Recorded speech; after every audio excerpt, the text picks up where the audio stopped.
Oh man, if I would live in Japan, I would be rich and lucky.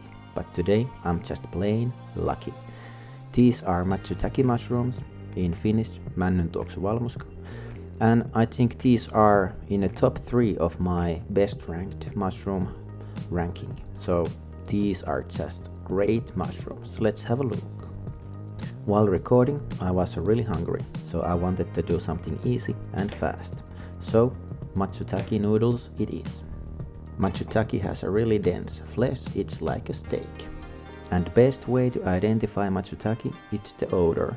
It smells like cheap cologne, you can't mix that with any other mushroom. And the flavor of Matsutake, it's like the soul of the pine tree.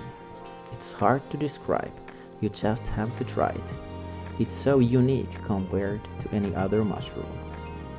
And now the recipe. Just make some instant noodles, throw some shrimps in there, and that's about it. And then we are just gonna fry our beautiful matsutakes. Toss some butter in the pan and put your matsutakes there and have a nice color. Like this. Let these beautiful baby boys sizzle there for a few minutes and then we sprinkle some salt on top of these. And that's about it. Simple, beautiful and delicious noodle soup. And put your matsutakes in there and enjoy the soul of a pine tree.